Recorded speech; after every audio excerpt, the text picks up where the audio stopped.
Afternoon, everyone. Sabi, smile. Yan, magandang smile. Nag-smile ako dahil nakikita ko si March eh.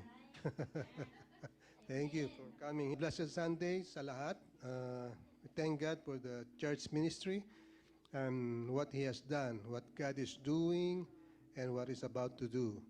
God is moving and working in power through our worship, prayer, outreaches, and Bible study. The Lord reigns.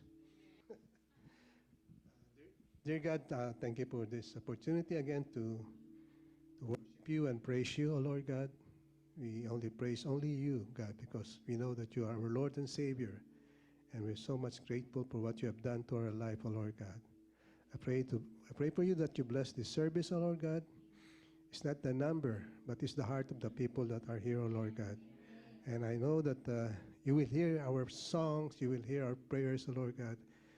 And the word is so powerful, O Lord God, that I know that whatever we hear from you, O Lord God, from your servant, our pastor, O Lord God, I know that it will stay in our heart and in our mind. This is my prayer in Jesus' name. Amen. Amen. Purihin ng Diyos. The Bible says in Psalm 95, verses 1 to 7, I'm gonna say it in Filipino. Halika kayo, magsiawit tayo ng may kalagalakan. Sumigaw tayo sa pagpupuri sa Panginoon na ating bato, na kanlungan at tagapagligtas. Lumapit tayo sa Kanya ng may pasasalamat at masaya naging isigaw ng ating mga awit pagpuri sa Kanya. Dahil ang Panginoon ay dakilang Diyos, makapangyarihan, hari sa lahat ng mga Diyos. Siya ang may-ari ng kalaliman ng lupa at tuktok ng mga bundok. Amen. Sa Kanya rin ang dagat, pati ang lupain na Kanyang ginawa. Halika kayo, lumuhod tayo at sumamba sa Panginoon na lumikha sa atin. Dahil Siya ang ating Diyos at tayo ang Kanyang mga mamamayan, na gaya ng mga tupa na Kanyang kawan sa Kanyang binabantayan at inalagaan. So that's the word of God. So we are worthy. God is worthy to be praised. Ito ang alay ko sa iyo, aking Ama. Amen. Praise God. Hallelujah. Jesus. Thank you, Lord. Kasama natin ang Diyos. Kasama natin ang Diyos. Di ako natatakot, di ako nalulungkot. Kasama natin ang Diyos, kasama natin ang Diyos, kasama natin ang Diyos. Di ako nangangamba, di ako nagbabalisa. Kasama natin ang Diyos. Dumaan man ako sa ilog, di ako nalulunod. Dumaan man ako sa apoy, di ako nasusunog. Kasama natin ang Diyos. Di ako nangangamba, di ako nababalisa. Kasama natin ang Diyos. Dumaan sa apoy. Dumaan man ako sa ilog, di ako nalulunod. Dumaan man ako sa apoy, di ako nasusunog. Kasama natin ang Diyos. Di ako nangangamba, di ako nababalisa. Kasama natin ang Diyos. Kasama natin ang Diyos. Kasama natin ang Diyos. Amen. Lord, you are always with us, O God. Kasama ka namin, O God, sa lahat ng aming buhay, O God, because you are worthy, O God. And you love us so much, Lord. Thank you so much, God, for your worthy to be praised. Hallelujah. Help us, Lord, to become worthy before you, Lord. Ang Panginoon ang nakakaalam ng lahat ng bagay. Hindi natin siya pwedeng pangunahan dahil ang Panginoon, kilala niya tayo. Kahit na maraming pagsubok, natural lang sa atin kung minsan natatakot tayo. Pero patuloy tayong sumamba sa Panginoon kasi siya ang nagbibigay ng lakas sa atin, maging espiritu man at physical. Kaya patuloy nating sambahin ang ating Panginoon. Panginoon, Ama namin na nasa langit, salamat sa lahat ng biyaya mo, Panginoon, sa pamamagitan ng iyong banal na Espiritu Santo na patuloy na umaagos sa aming buhay na walang katapusan, Panginoon. Sinasamba ka namin, pinupuri ka namin, Panginoon, dahil ikaw lamang ang nakakakilala sa amin. Sa pagsama mo, sa pamamagitan ng iyong Espiritu, sa pagsama mo sa aming buhay, Panginoon, kami ay nagtatagumpay, mananagumpay kami, Panginoon, pagkasama ka namin. Maraming salamat sa iyo at sa lahat ng nagbibigay sa iyong kaharian, Panginoon. Patuloy mo po silang biyayaan. Kilala mo, Panginoon, ang iyong mga anak, Panginoon, biyayang nanggagaling lamang sa iyo, Panginoon. Maraming salamat sa pagmamahal mo sa amin, Panginoon, na patuloy mo kaming kinakausap, Panginoon. Ang aming puso patuloy na nakatuon lamang sa iyo, Panginoon. Maraming salamat sa pag-ibig mo sa amin, na ang puso namin ay laging nasa iyo. At ang mga tao, Panginoon, na biniyayaan mo ng mga katalinuhan, Panginoon, para maging kaagapay mo, Panginoon. Hayaan mo, Panginoon, na magamit mo sila sa iyong kaharian, Panginoon. Ang mga katalinuhan na ibinigay mo sa kanila, sa amin, Panginoon, magiging kaagapay namin sa aming buhay, saan man kami makarating, Panginoon. Maraming salamat, Panginoon. Patuloy ka naming kasama na mananagumpay kami. Salamat sa iyong mga biyaya. Pinupuri ka namin at sinasamba ka namin, Panginoong Jesus. Salamat sa iyong banal na Espiritu Santo na naririto sa aming mga puso. Maraming salamat sa iyo, Panginoon. Lahat ng papuri at pagsambay sa iyo lamang. Sa pangalan ng ating Panginoong Jesus. Amen. So, let's proceed. Tayo ay magtuloy-tuloy po tayo sa ating panambahan ngayon, sa ating pagbulay-bulay ng salita ng Panginoon Diyos. Panginoon, o Santong Espiritu, gabayan mo po kami. Kailangan ka po namin, Panginoon Diyos. Ikaw po ang manguna sa amin, sa aming paglilingkod sa iyo, o Diyos, ay tunay na walang pwedeng gumambala or makaharang nito sapagkat kasama ka namin. Sa una pa lang, Panginoon, na binigay mo ang pagpapalang ito sa amin, mula nang ikaw ay aming tinanggap, Panginoong Jesucristo, kami ay nabigyan mo ng iyong Santong Espiritu. At sa pagpapalang ito, Panginoon Diyos, magpapatuloy ang iyong kwento sa amin, Panginoon, ang iyong kwento na nagbibigay ng buong karanasan, Panginoon.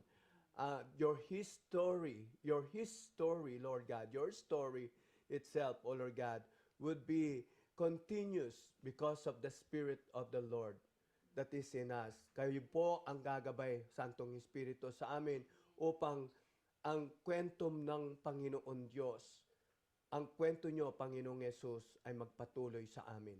Salamat po.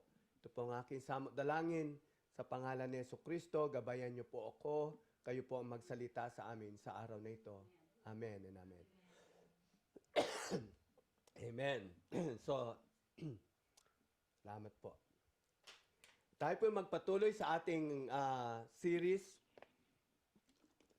Ito na po yung finale ng atin. Ito na yung pinakawakas ng series natin na tinagurian natin na mahigit isang taon tayo dito. Almost 1 year and 7 months that we put this all together, na pinagsama-sama natin. Salamat sa Diyos, kapurihan ang binibigay ko sa Panginoon kasi paano ko nagawa yan? 80 sermons that we put together for this series. And At least 80 weeks kung titingnan mo. Pero the Lord is so good, dinala po tayo diyan. At ngayon, ito na yung pinakahuli, pero ito ang simula para sa atin. And that's what we're going to talk about today. Ang kwento ng Panginoong Jesus ay hindi nagtatapos. Kasi nung una, sinabi ko last week, dahil ang kwento niya, ang kwento ko, ang kwento mo, ay kwento ng Panginoong Diyos. At ngayon, paano yun magpapatuloy? Sa pamamagitan ng kapangyarihan ng Santong Espiritu na nasa atin. Amen?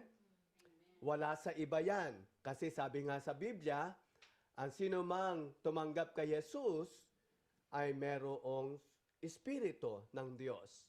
At ang may Espiritu ng Diyos ay yun lamang merong Jesus sa buhay. At yung walang Jesus sa buhay, walang Espiritu ng Diyos. Ngayon mag-explore natin ito kasi ang pinakamahalaga at pinakamagandang sariwain sa ating buhay ngayon bilang isang Kristiyano, lalong-lalo na ngayon sa mga nangyayari sa kapaligiran natin at sa mundong ito, na nakikita natin na wala na ang sinasabing takot sa Diyos dahil talagang masalimuot ang sitwasyon. 'Di ba? Papatay ang tao na parang kala mo ay ang pinatay ay isang lamok lang o ipis. Or gagawa ang tao ng isang bagay na hindi mo maintindihan. But because of that we have this faith in our lives and we know that we have the Holy Spirit, hindi natin kayang sikmurain yan. Kasi nasa atin ang Santong Espiritu. Di ba? So, ito po ang kwento na nagsimula dyan. Ito ang continuation ng history ng Diyos. Tayo ang vessel o tayo ang gagamitin ng Panginoon. Subalit hindi tayo pwedeng gamitin ng Panginoon unless meron tayong Santong Espiritu. Maraming church, they neglect, isinasantabi ang Santong Espiritu. Kaya ko yan, magaling ako eh. Kaya ko yan, may pinag-aralan ako eh. Kaya ko yan, alam lahat yan. Alam ko paano lahat gawin yan. Ako, sabi ko, wala akong alam. Hindi ko nga alam bakit ako nakatayo sa church na to. Diba? Pero dahil sa pundasyon ng Pneuma itself is the breath of God. John chapter 20. Ang breath of God or Pneuma, tandaan natin, sa Genesis pa lang, chapter 3, nung binigyan sila ng hininga ng Diyos, ang katawan ay nabuhay. So, ibig sabihin, ang hininga ng Diyos ay buhay. Ang Santong Espiritu ay nagbibigay ng buhay sa tao. Nung dumating ang Panginoon, pagkatapos ng kanyang kamatayan na resurrection at nabuhay siya muli, binati niya ang kanyang mga disipulo at sinabi niya, kapayapaan ang sumainyo. At pagkatapos, anong ginawa? Hiningahan niya. At nung hiningahan niya, anong sabi? Tanggapin niyo ang Santong Espiritu. Ano ba yung Santong Espiritu na yan? Yan ay ang gagabay sa inyo at papatnubay. At yan ang magiging kapangyarihan ninyo upang kayo ay maging witness o maging saksi ng Panginoon na totoo siya. Are you witness of God? You won't do it. Hindi kayo ang gagawa para maging saksi kayo ng Diyos. Ang pagiging saksi sa Diyos ay hindi galing sa atin. Ako, sabi ko nga, wala kong karapatan at hindi ako dapat maging saksi. Pero salamat, ang Santong Espiritu ang nagbigay sa akin ng confidence for me to be a witness. He is the one that empowered me. Yung introduction ko, ito, di ba, nag-review tayo itong review natin last Sunday. Ito yung history. Yung istorya ko, sabi ko nga, istorya ng buhay ko ay istorya ng Panginoong Jesucristo. Ngayong panahon na ito na namumuhay tayo sa isang napakasalimuot na mundo. We are living in a complex world, in a hard, and you'll see hard difficulties, and you cannot trust anyone, and you cannot trust anything.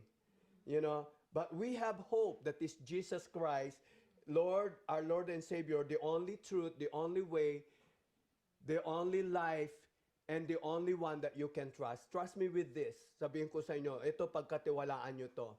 Ito yung salita ng Panginoong Hesukristo. Siya lamang ang dapat natin pagkatiwalaan.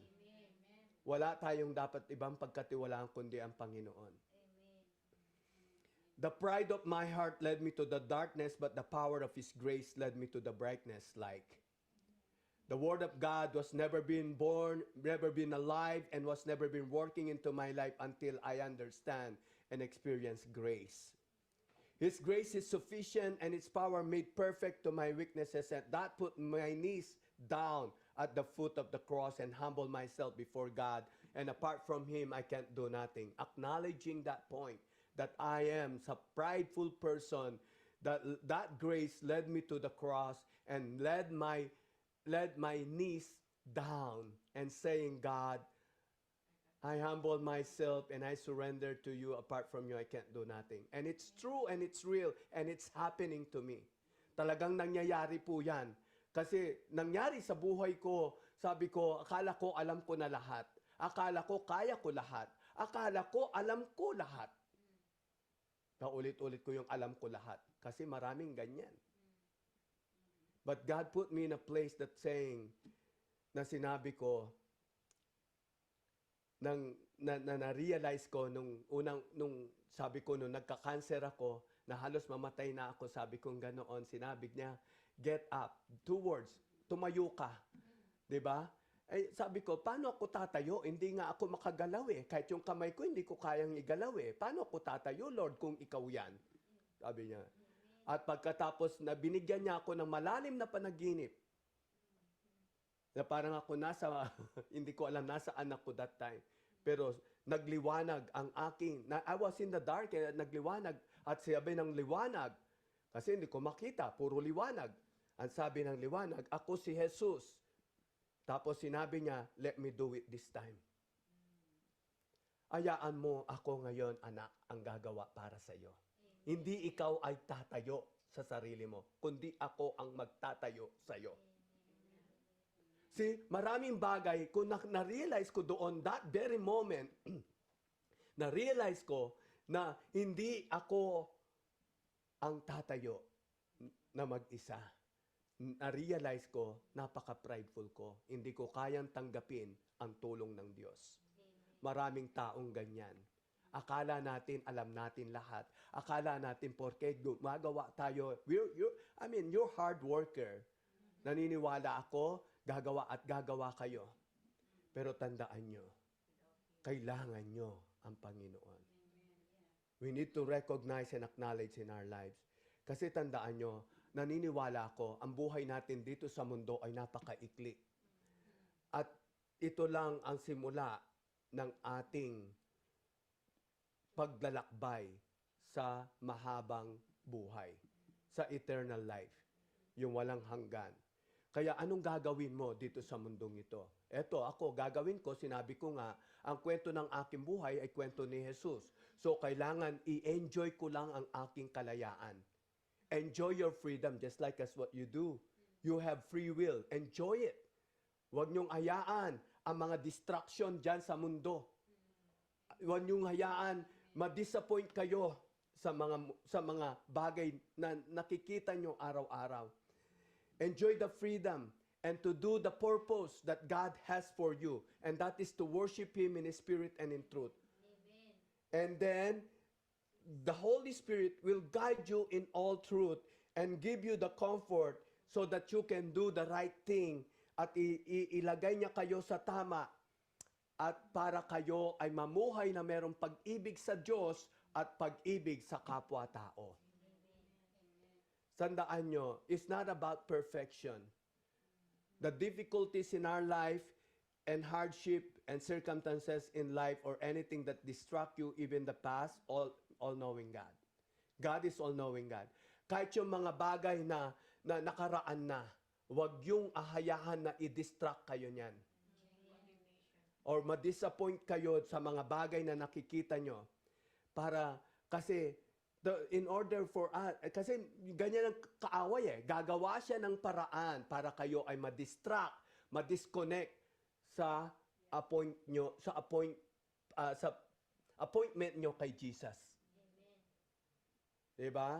Marami tayong appointment kay Jesus pero hindi natin nagagawa. Diba? Sabi, bigay mo yung 10% eh. Oh, binibigay nyo ba yung 10%? 10% of 24 hours is 2 hours and 40 minutes, by the way, to tell you the truth. That is 10% that God wants to have for a day. But we can't. Pagdating nyo sa langit, kung talaga kayo pupunta sa langit, hindi ko naman kayo ginajudge, no? I believe, lahat tayo pupunta sa langit. Pagpunta nyo sa langit, hindi lang 10% ang bibigay nyo doon. Kasi 24 hours, 100% na kasama nyo ang Diyos. Totoo yan. Oo, di ba? Ang saya-saya. O kaya mag-practice ka na. Dito pa lang, binibigyan ka na ng sabi ng Panginoon, pagkakataon mo na to, 2 hours and 40 minutes a day to give it to the Lord. Paano yun, Pastor? Nagtatrabaho ako. Aba, kahit sa trabaho mo, pwede mong gawin yan. Abang ikaw nagtatrabaho, pwede kang magpuri. Pwede kang manalangin sa isip mo, sa puso mo. Diba? Lord, salamat po, sinasamahan mo ko. Salamat, binibigyan mo ko ng lakas. Diba? Kahit na antok na ako sa aking pagtatrabaho, kahit na pagod na ako, nandito ka pa rin. Binibigyan mo ng lakas. Yan. I will assure you, it's just that don't let that disappointment to cut you down in your appointment to Jesus. Fix your eyes on Him, no matter what. Because I will assure you, He will direct you to the right things. He will direct you straight path and fulfill His purpose for you to give you hope, future, and joy. And the Spirit of the Lord will heal us. Siya magpapagaling sa atin. Now, I'm not saying only sa paggalingan physical, kundi spiritual, emotional, mental, lahat ng aspeto ng ating buhay. And ang isang, bakit ganito yon? Kasi sabi ko nga, the Holy Spirit is the one that lead us in all truth. At kung makikita mo, yan sa ating sa salita ng Diyos, napakaganda. This Word of God is my inspiration every day of my life. It's good to have it every day in your life para kayo hindi matalo ng mundo. Diba? Hindi kayo matalo ng mga nakikita nyo. Hindi kayo matalo ng mga bagay na binibigay sa atin or no-offer ng mundo sa atin. Ang mahalaga ay yung meron kang Holy Spirit na nagbibigay sa iyo ng confident to give you strength ng kalakasan. Sabi nga ni Paul sa Philippians 4, chapter 13, sabi niya, naranasan ko maging mahirap, naranasan ko rin maging marami na merong karangyaan. Pero lahat ng ito, kaya kong gawin dahil kay Kristo. Dahil kalakasan nanggagaling kay Kristo. Bakit kailangan natin ng kalakasan kay Kristo? Dahil ang Panginoon sa simula pa lang ay nanalangin na siya na ganito ang ating ipanalangin. May His kingdom come and His will be done. Yun ang kulang. Hindi natin kayang nananalangin ba kayo na may His kingdom come and that His will be done? And here on earth as it is in heaven. Sinabi yan ng Panginoong Jesucristo. Pero minsan nakakaligtaan natin. May ibig sabihin yon. Ito ang ibig sabihin nun. May His kingdom come and His will be done. I know literally you know what does that mean, di ba? Pero para sa akin, yun ay panalangin ng Diyos na makita na ang tao ay magpupursu ng relasyon sa Panginoon. Maraming tao ang hindi nagpupursu. Kahit sabihin mong mga Kristiyano, wala silang pakialam. Kasi nabubuhay sila sa mundo, masaya ako. May pera ako, may trabaho ako, hindi ko kailangan ng Diyos. One day, lulunukin mo ang sasabihin mong yan. O yung iniisip mong yan na hindi mo kailangan ng Diyos. Nakakalungkot isipin, kahit mga Kristiyano, ganun ang pananaw. Di ba? Ay hindi ako naghuhusga, pero yan ang totoo. Katotohanan lamang yan po. So, my introduction is that's why we need the Holy Spirit. Kasi nga, ang kwento ng Panginoon Diyos ay kailangan mag-continue. And in order for that that the story continues, we need the Holy Spirit in our lives as a Christian. Kasi sasabihin mo, oh, ako, Kristiyano naman ako. Di ba? Nagpapatuloy ang kwento ng Panginoong Jesucristo dahil sa akin. Totoo yan, kapatid. Pero, ang tanong ganito, nasa iyo ba ang Espiritu Santo? Kasi tandaan mo, hindi magpapatuloy ang kwento ng Panginoong Yesus sa buhay mo kung walang Espiritu Santo. Bakit mo? Kasi, sino ba ang Holy Spirit? Tandaan natin, sino ba ang Holy Spirit? Ito, papakilala ko sa inyo. Kasi, we believe in the Holy Spirit because our church itself the title is the Holy Spirit, Pneuma. Diba? Ayan. The Holy Spirit is God. There are many misconceptions about it. Sabi nila, yung identity ng Holy Spirit ay isang mystical force. Sabi naman ng iba, ito'y impersonal power that God makes available to follower of Christ. But what the Bible says about the Holy Spirit? Isa lang, simple, the Holy Spirit is God. Unang-una, makikita mo bakit siya God. Kasi nandoon sa kanya, He possessed the characteristic and the nature of God. Kung bakit siya Diyos. Anong unang-unang example ko? Yan, yung Acts 5 verse 3-4. Na nagsinungaling si Ananias at sabi ni Peter, bakit ka nagsinungaling sa Santong Espiritu? Diba? Alam mo ba, kapag ikaw ay nagsinungaling sa Santong Espiritu, ay hindi ka nagsisinungaling sa tao, kundi nagsisinungaling ka sa Diyos. Yun. So, it clearly says that if you lied on the Holy Spirit, you lied to God. So, the Holy Spirit is God, and declaring that clearly, that Paul is declaring that clearly, the book of Acts, di ba? The fact that the Holy Spirit is God is clearly seen in many scriptures, including that, right? So makikita rin natin na ang Holy Spirit ay pinoposes niya ang katangian ng Panginoong Diyos. So Psalms 139 verse 7 and 8, where I can go from your spirit, where I can flee from your presence. Saan ako magtatago sa iyong espiritu? Ibig sabihin, ano yan? Is all-knowing. Holy Spirit is all-knowing kasi hindi ka pwedeng magtago. Hindi ka pwedeng magtago sa kanyang presensya. Alam niya lahat. He's all-knowing. It's omnipresence. Nakita nyo? I mean, that's the Spirit of God. It's a person. It's a personal. Yan, it's a person that saying na meron siyang katangian na nagmumula bilang isang Diyos. His omnipresence and is omniscient, is all-knowing. And then, sabi nga niya, if I go up to the heavens, you are there. If I make my bed in depths, you are there. Ayan. Tapos sa 1 Corinthians 2, chapter 10, makikita mo rin.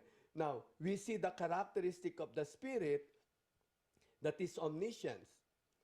These are the things that God has revealed for us by His Spirit. The Spirit searches all things, even the deep things of God. Wow!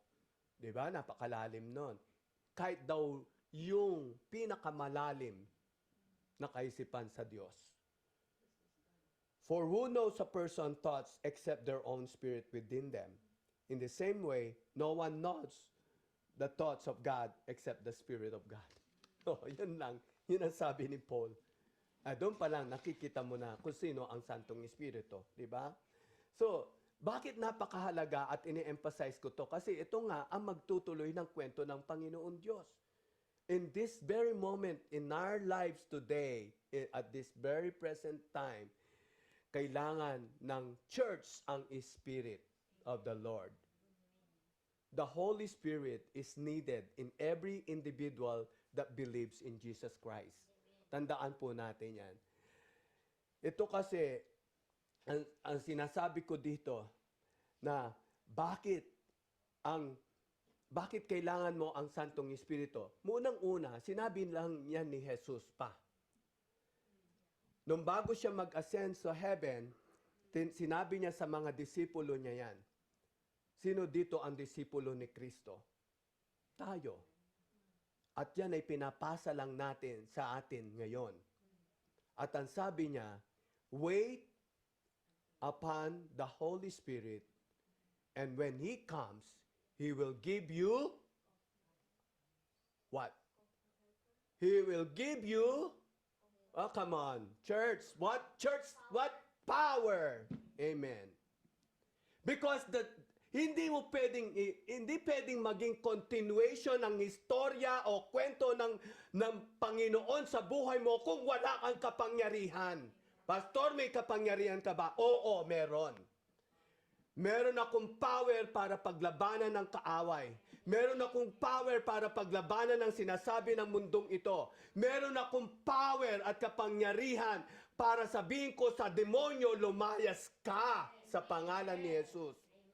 Meron akong power para sa mga suliranin ko at mga trials ko sa buhay na kaya kong i-overcome. Kaya kong magtagumpay. Dahil sa Santong Espiritu. Doon ang sinasabi ko na bakit magko-continue ang kwento ng Panginoon sa buhay mo. Dahil sa kapangyarihan niya. Tandaan nyo, ano ba ang nagagawa ng Espiritu Santo? Kasi ito yung mga na-neglect ng mga maraming Kristiyano. Ito, bibigyan ko kayo ng 10. Pastor, 10. Oo. Pag-aralan natin yan sa Bible study. Ano yan, 10 na yan? Bibigyan ko lang kayo ng konting reminders kung hindi nyo pa alam ang nagagawa at pwedeng gawin ng Espiritu Santo sa inyo. Number 1. Ayan. Regeneration. Tandaan mo, Pastor, totoo ba yan? Oo. Kasi kailanman hindi ka pwedeng sabihan na born again ka kung wala ang Santong Espiritu sa iyo. You need to be regenerate. That Jesus Himself, He said this, you must be born of water and you must be born of the Spirit. Pag-explain niya yan kay ano bang ibig sabihin ng born again? Akala ng tao, sige, tanggapin mo si Jesucristo pagkatapos mabaptize ka sa water, then born again ka na. No! Hindi kompleto ang pagiging born again kung hindi ka mapuspos ng Santong Espiritu. And the Holy Spirit is needed in become to be born again. Kailangan siya. Hindi po ako galit, ha? The Lord, it is my passion to speak these things to you kasi ito yung nararanasan ko ngayon. Ito yung pinapahatid ng Diyos sa atin na kailangan ko ang Santong Espiritu. Hindi ko kinakaya ang mundo. Napakasalimuot. But the Holy Spirit is in me. Yan lang ang aking pangahawakan para ako ay magtagumpay. Diba? And I would just say these things, maraming tao na they said they're born again, but they don't have the Holy Spirit in them. How can you say you're born again? You even neglected the presence of God, which is in the Holy Spirit. Tandaan natin, ito una pa lang yan. Pangalawa, marami pong pag-uusapan doon. Hindi ako nagsasabi niyan, ang Biblia. Okay? Pangalawa, si Jesus din ang nagsasabi niyan. Diba? O pangalawa, ito, ang sabi niya, is the one that give conviction and conversion. Siya yung magko-convert sa'yo. Siya yung magbabago sa'yo. He is the one that changed you from glory to glory. The Bible says in John 16 verse 7 and 8, it says, nevertheless, Jesus said this, nevertheless, I tell you the truth, it is to your advantage that I go away. Kailangan kong umalis, sabi niya, kasi para makaranas kayo ng totoong konviksyon at kapangyarihan para mapagtagumpayan nyo ang mundong ito at ang mga kasalanan na yan na ginagawa ng demonyo. Bibigyan ko kayo ng helper that he will come to you. Pero kung hindi ako aalis, hindi siya pupunta sa iyo. But if I will depart, I will send him to you. And then when he has come, he will convict the world of sin and of righteousness and of judgment. Wow! Imagine mo. So, ibig sabihin ko, pag wala ang Santong Espiritu, walang magko-convict sa mundong ito. Wala. Hindi ang tao. Hindi ako. Hindi yung sinasabi kong naniniwala ko kay Jesus, pero tandaan natin, kahit na naniniwala ka kay Jesus, hindi mo pwedeng kumbinsihin ng tao o bigyan ng conviction. Baka pag sinabihan mo siya, ikaw ay makasalanan, murahin ka pa niya. Right? That is the thing, is that the conversion and conviction. So when He come, He will convict the world of sin, of righteousness, and of judgment. Makikita natin yan. Sinabi ni Jesus yan. Mas magandang ako'y aalis muna para malaman nyo. Because the mystery will come through the Holy Spirit. Doon yung madidiscover. Hindi ako pwedeng baguhin ng kung ano sinabi ng tao sa akin. Oy, Pastor Romy, ikaw ay false prophet. Oh, who cares? Oy, Pastor Romy, ikaw ganito, ganyan ka, ganyan ka. Eh, kahit ano pang sabihin mo dyan, kahit na sabihan mo ako ng ganyan-ganyan, hindi mo ako pwedeng to make me feel guilty, to make me feel condemned. Pastor ka pa naman, ginagawa mo yan. Ay, kahit na sabihin mo sa akin yan, walang mangyayari dyan. Unless the Holy Spirit will convict me. Naiintindihan nyo, that is the power of the Holy Spirit. Marami po, di ba? So, pwede nating i-discuss yan one by one. Number 3, the Holy Spirit will sanctify us. Walang pwedeng maglinis sa'yo kundi ang Santong Espiritu. The blood of the cross, the blood of Jesus, right there on the cross, justified us. But who can sanctify us? The Holy Spirit. Oh, wow. So, ibig sabihin, ang grace ng Panginoon, not just only in the cross or the blood of the cross, but the sanctification comes when the Holy Spirit lives in you. Tandaan po natin yan. Naniniglect yan eh. Naniniglect yan. The Holy Spirit aids in the process of transforming believers into Christ. Christ-like. How many of you desire that? I desire that. At hindi ako pwedeng maging katulad ni Kristo kung wala ang Santong Espiritu sa akin. He's the one that sanctified me. Kasi tandaan mo, makagawa ka ng kasalanan, guilty ka. Condemn ka. Naku, hindi na ako babalik sa church. Kasi ano ba ang ginawa ko? Hindi na ako magpa-pray sa Lord. Kasi ano ba yung mga nagawa ng mga taong yan? Napakasama nila. Mga Kristiyano pa man din sila. Come on, brother, sister, come on. You know, hindi mo yan isisisi sa tao o anong ginawa ng tao. Sabihin mo sa sarili mo, Lord, are you with me with this? Kasama ba kita? Ayan ako. Kasi the only time that I have these things in my mind and my heart that the enemy trying to put in me na kasinungalingan, alam mo, sabi ko lang, iniisip ko, I'm not the one who sanctified myself. Kasi mahirap. Hihingi ka ng hiningi ng tawad dyan. Tandaan mo, walang mangyayari dyan. Kung hindi mo sabihan ng Santong Espiritu, turuan mo ako. Lead me in all truth. Because you're the one who sanctified me. Now, speaking of sanctification, that means when you are sanctified, that means the Holy Spirit will dwell in you. So, ang nagagawa nito, kaya bakit tayo meron sanctification? Because the Holy Spirit dwells in us. Namubuhay ang Panginoon dito sa ating.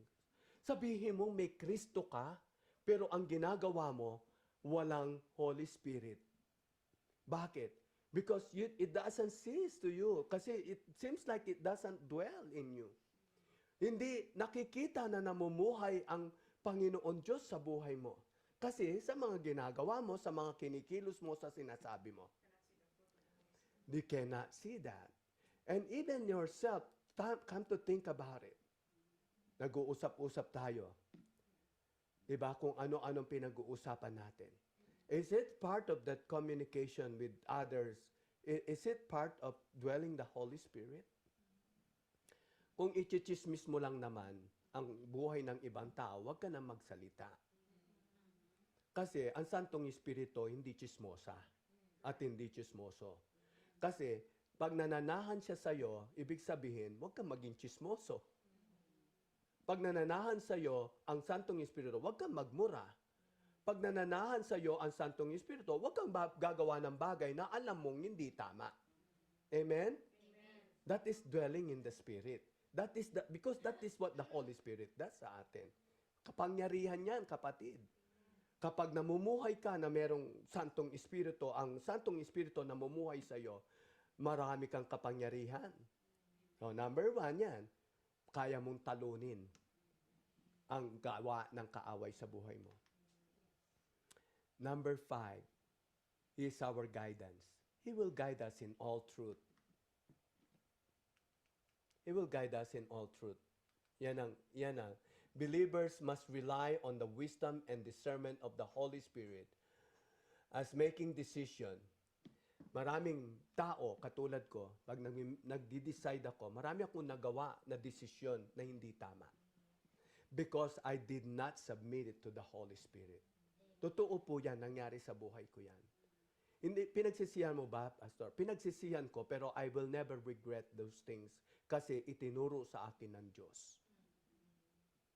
At natutunan ko yan para ngayon ay sabihin ko sa inyo. And that is the Holy Spirit does. Kaya sabi ko, kung meron kang nagawa, pagsisihan mo, kapatid. He will guide you the next step. Huwag kang ma-feel condemned. Huwag mong sisipin na wala kang kapatawaran. Hindi totoo yan. Kasi meron kang Santong Espiritu. Ilalagay ka niya sa tama. Amen? Kahit ano pang pagkakamali mo, when you have the Holy Spirit, He is the one that guides you. Hindi po ako nagsasabi niyan. Ang Biblia, si Jesus mismo nagsabi niyan. Ang sabi diyan sa 16:13, however, when He, the Spirit of truth, has come, He will guide you in all truth. For He will not speak of His own authority, but whatever He hears, He will speak, and He will tell you things to come. Amen? Wow, napaka-powerful. Now, papaano yun, Pastor? Now, this is for the things for all of us. Kasi masado tayong nakikita natin. When we make decision, maraming ginagawa tayo na kailangan natin ng guidance or something that we can rely on. Sabi ko nga, pag tayo ay merong guidance, ibig sabihin, ililid niya tayo sa lahat ng katotohanan. Yun ang sabi ni Jesus. Sa paglilid ng katotohanan, sino dito ang magsasabing marunong kang manalangin? Katotohanan ba yan na tayo'y marunong manalangin? Yung mga disipulo ni Kristo, sabihin ko sa inyo, wala sino man ang marunong manalangin. Nagsabi lang sila. Paano ba manalangin, Panginoon? At tinuruan sila ng Diyos, ng Panginoong Jesucristo. Diba? Pero tandaan nyo, pagkatapos na ascend si Jesus Christ, before He was ascended to heaven, pagkatapos niya ma-resurrect at siya'y pumunta sa langit, biniwan niya sa atin ang Espiritu Santo, hindi lamang para bigyan tayo ng kapangyarihan, na basta-basta na kapangyarihan lang, kundi bibigyan tayo ng kapangyarihan upang manalangin. Kasi unang-una, hindi tayo ang nananalangin, kundi ang Holy Spirit. Kaya, pag sinabi mo, manalangin ka nga, kapatid na nani, ay, siya na lang po. Kasi mas marunong siya manalangin. Uy! Bakit siya? Bakit ka nagtuturo? May kapangyarihan ka. At ikaw ay ang hindi man, katandaan mo, pag nananalangin ka, huwag kang manalangin sa sarili mo. Yung pansarili mo lang. Kasi dapat ang manalangin ng Santong Espiritu. Alam mo anong pwede mong gawin sa sarili mo bago ka manalangin? Maghingi ka ng tawad kung may kasalanan kang nagawa. Magpalinis ka kasi is the one that sanctified you. At pagkatapos nun, manalangin ka. At ang Santong Espiritu ang mananalangin sa iyo. Tandaan mo, James 5:16, a prayer of a righteous person is powerful and effective. Hindi ikaw ang mananalangin, kundi humingi ka ng tawad, magpalinis ka, Panginoon, hindi ako marunong manalangin. Every Friday nananalangin po kami. We worship God and we intercede for others. We stand in the gap for people. But how can we stand in the gap? Ang dami ko nga listahan na nagpapapray. Kung titingnan nyo yan, nakikita nyo, mapapakita ko, marami yan na listahan na prayer request. Ngayon, hindi ako nagrereklamo, pero tinitingnan ko, pag pinanalangin ko itong mga to, baka abutin ako ng 1 taon, hindi pa ako tapos manalangin para sa mga to. But the Holy Spirit is the one that I needed for me to pray for these people. To guide me. Is the one that speak in my heart to say what I need to say. Amen? So, tandaan natin, it is Romans 8:26-27. Likewise, the Spirit also help us in our weaknesses. For we do not know what we should pray for or as we ought. But the Spirit Himself make intercession for us with groanings which cannot be uttered. Now, He who searches the hearts knows what the mind of the Spirit is, because He makes intercession for the saint according to the will of God. So, tingnan mo, hindi tayo nananalangin. Kasi ang panalangin ng iba ganito. Example lang po meron nananalangin. Lord, pagalingin mo po ang aking kapatid. Walang masama doon. Pagalingin mo po siya sa cancer in Jesus' name, naniniwala ako. Diba? Walang masama sa panalangin na yun. Pero one thing that is missing is this. Yung guide ng Holy Spirit. And the Holy Spirit, when He guides you, ganito ang huli ng panalangin mo. Let your will be done. Kasi yung gusto natin, yung gusto lang natin ang ipapanalangin. Pero ayaw natin yung gusto ng Diyos. Anong pwedeng mangyari? Hindi ko sinasabi na parang, okay, Pastor, naniniwala ako kaya ko sinasabi yun. Yes, walang masama. Maniwala ka sa lahat ng panalangin mo.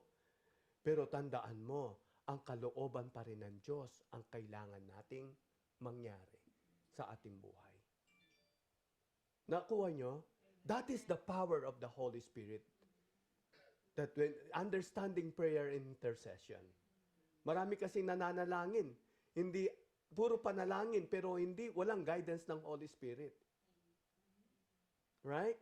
You are not the one who's praying.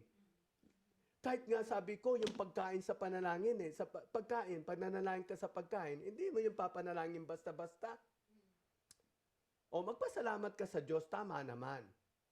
O pagkatapos, sabihin mo sa Diyos, siyang manalangin sa pagkain mo. Para kung ano man meron doon, mawala at kakainin mo yan ng malinis. Amen? Ayan. That is what we call. And the last thing is this thing, not last thing, but the 7 is the sealing and assurance. Yung sealing and assurance, ito sa Ephesians 1:13-14. In Him you also trusted after you heard the word of truth, the gospel of your salvation, in whom also having believed you were sealed with the Holy Spirit of promise, who is guarantee of our inheritance until the redemption of the purchased possession of the praise of His glory. Ayan, napakalinaw dyan. Saan mo matatagpuan ang pangako ng Diyos? Sa Santong Espiritu lamang. At siya rin ang magsisecure sa'yo.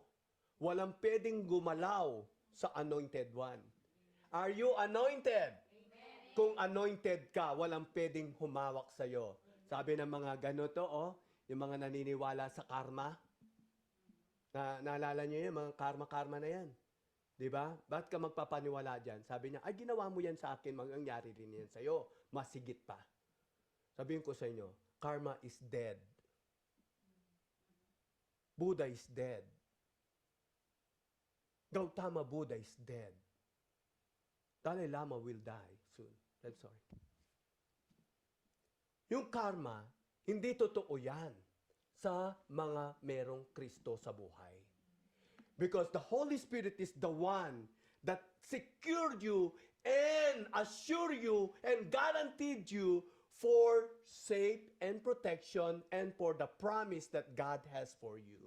All you got to do is to embrace that truth. Hindi ako nagsalita niyan. Ang salita niyan ay galing sa Biblia, salita ng Diyos yan. At yan ay kinasihan ng Diyos at naniniwala ako dyan. Hindi ako naniniwala sa sinabi ng tao, makarma ka. I-rebuke mo yan. Kung meron kang Kristo, yung karma na yan, in the name of Jesus, get out of my life. Walang karma-karma. Na walang good luck. Merong blessing. Merong promise ang Diyos sa atin, mga may Kristo sa buhay. Ngayon, kung wala kang Kristo sa buhay, makakarma ka talaga. Kasi wala kang Kristo eh. Ang gawa ng mundong ito ay karma. Karma yan. Di ba? Pero kung meron kang Kristo sa buhay, hindi ka maniniwala sa karma. You are protected, you are guaranteed and assured, and you are sealed with the Holy Spirit. Ano yung sealed? Anong ibig sabihin ng sealed? Sinelyuhan. Ibig sabihin walang pwedeng makapasok dyan, walang pwedeng maka-open yan. Selyado yan. Di ba? Ayun. Yun ang kapangyarihan meron ka, kapatid. Walang pwedeng gumalaw sa'yo kapag meron kang Santong Espiritu. And speaking of that power, and that makes you shine brightly. Ganon ka ka-different sa ibang tao. You will be empowered and to witness to the truth. Ito yun. You becoming effective witness through the Holy Spirit. As what the Lord says, wait upon the Spirit, and when He comes, He will give you the power. Now, this is the thing that we have to say. How many of you stand for the truth? Because if you have the power, no matter what, you will stand firm.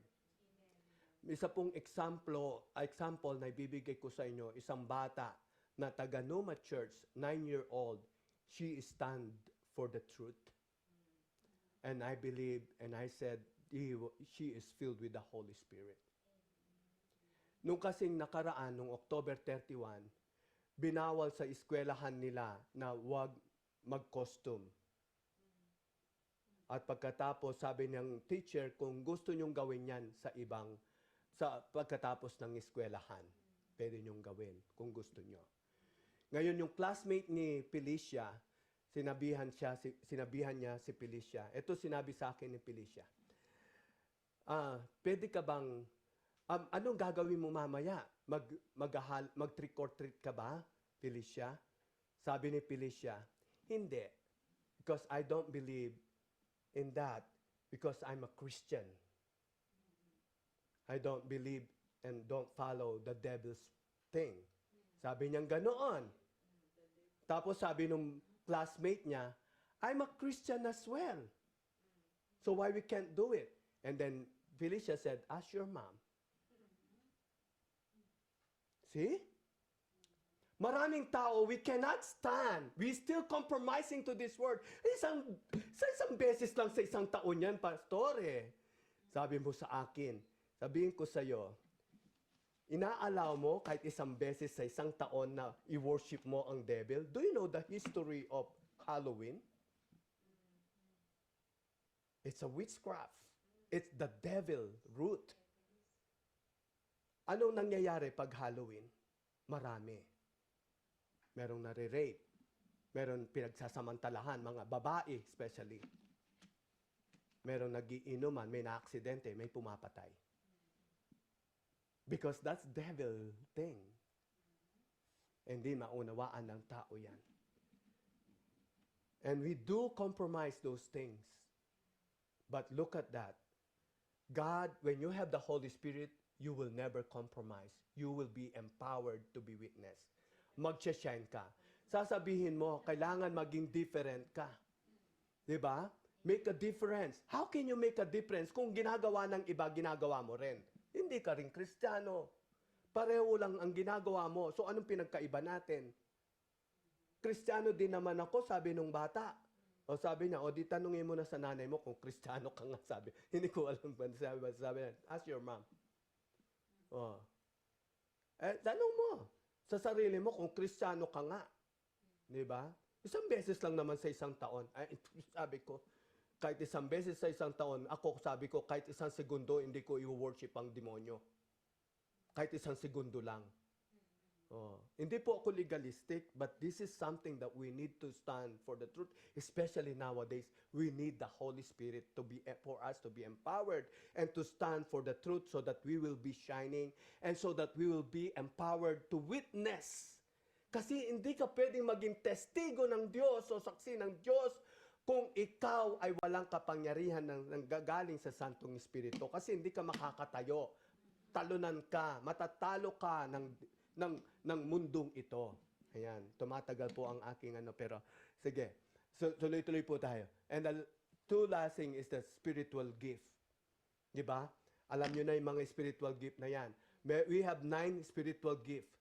One is the gift of wisdom, gift of knowledge, gift of discernment, gift of prophecy, gift of healing, gift of miracle, gift of faith, and gift of tongues, and speaking of tongues.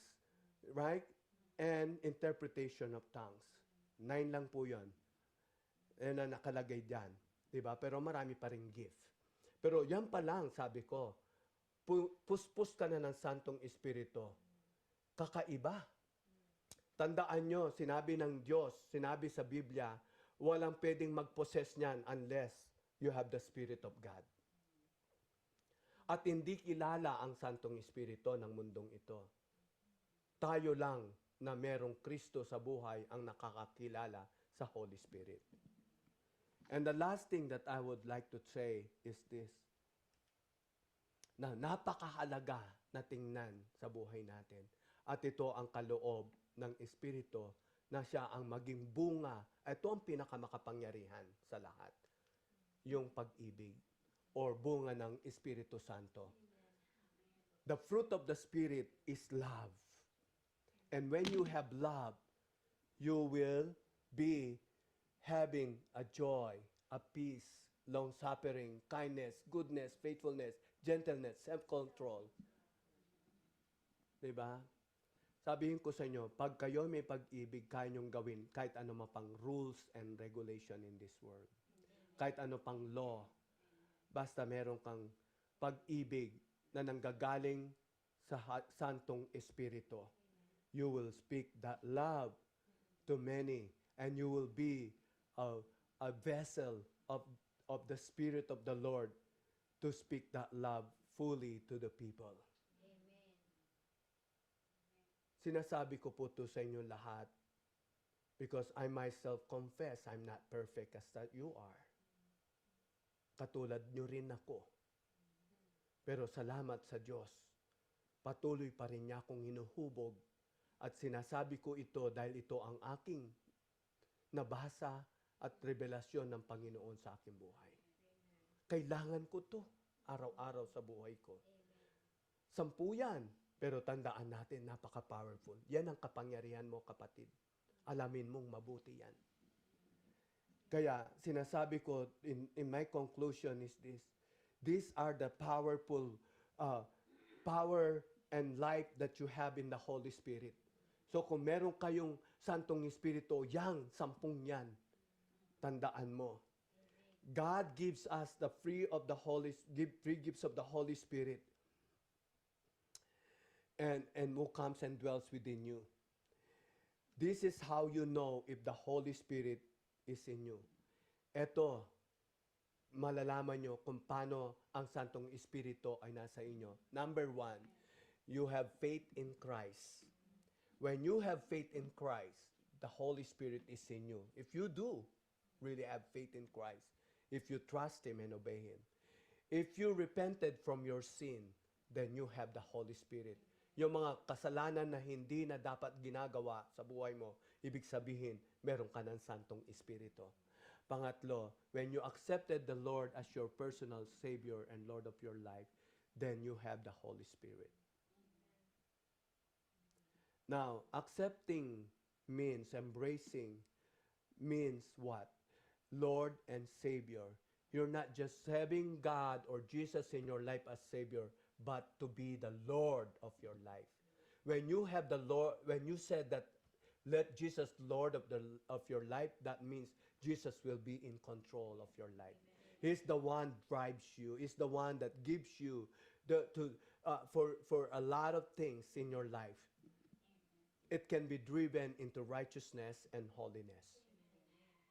Hindi po tayo magpapatakbo, kundi ang Panginoon sa pamagitan ng Kanyang Santong Espiritu. Kasi tandaan nyo, sabi nga na sa Ephesians chapter 6, we're not fighting against flesh and blood, but fighting in the Spirit. Pero tandaan natin, the Spirit fight with the flesh.